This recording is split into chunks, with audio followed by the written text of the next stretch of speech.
சொல்கிறது எல்லாமே போய், வாயை திறந்தா போய். அவரை கட்சிக்குள்ளே சேர்க்கல. அவருக்கு என்ன ஒரு ஈகோன்னு எனக்கு அவருடைய வீடியோஸ் பார்க்கும்போது தெரிஞ்சதுன்னா, நிறைய பேர் இருக்காங்களே, இப்போ ரமேஷ் அவர்கள், லயலாமணி அவர்கள், நிறைய பேர் பார்த்தீங்கன்னா கட்சியில் செய்தி தொடர்பாளராகவும் கொள்கை பரப்பு செயலாளராகவும் பேச்சாளராகவும் நிறைய பேர் பார்த்தீங்கன்னா அப்பாயின்ட் பண்ணிட்டாங்க.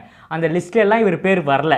ஸோ அவர் சொல்கிற 2-3 பேர் சொல்கிறாங்க. அவங்க யாருமே பார்த்தீங்கன்னா நம்ம கட்சிக்குள்ளேயும் கிடையாது. எடுத்த உடனே போஸ்டிங் கொடுக்க மாட்டாங்க.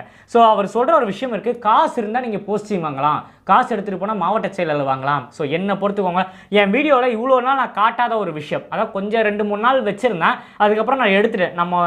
நம்ம நிறைய விஷயங்கள் பேசுவோம், நம்மளோட கருத்தெல்லாம் பேசுவோம். ஸோ கட்சி சார்பாக பேசுவேனா, நமக்கு என்ன தோணுதோ பேசுவோன்றனால அந்த போர்டை நான் எடுத்துட்டேன். இப்போ நீங்கள் இந்த வீடியோவில் உங்களுக்கு தெரியுதுன்னு நினைக்கிறேன், இந்த போர்டு, அதாவது விஷுவலில் நல்லா தெரியுதுன்னு நினைக்கிறேன்.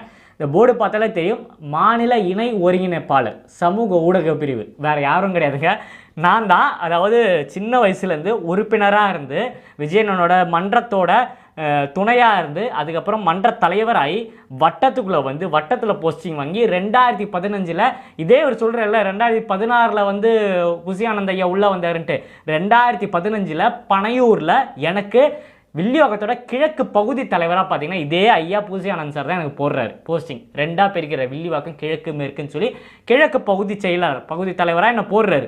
ஸோ அப்போலேருந்து என்னோட ட்ராவல் இருக்குது. ஸோ அப்படி என்னாலலாம் காசு கொடுத்து வாங்க முடியுமா ஒரு மாநில பொறுப்பு?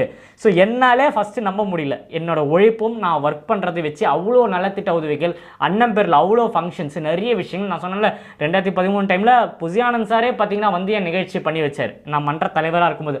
அவ்வளோ விஷயங்கள் பண்ணி இப்போ நீங்கள் பார்க்குற இந்த மாநில பொறுப்பு நான் கேட்காமலே என்னை கூப்பிட்டு கொடுத்த மனிதர் அவர். இவர் சொல்கிறாரு 25 லட்சம் கொடுக்கணும், இவ்வளோ கோடி கொடுத்தா தான் தாவேக்கால போஸ்டிங்ன்ட்டு. 1 ரூபா கொடுக்கலங்க, 1 ரூபா காசு கொடுக்க என்கிட்ட காசும் கிடையாது.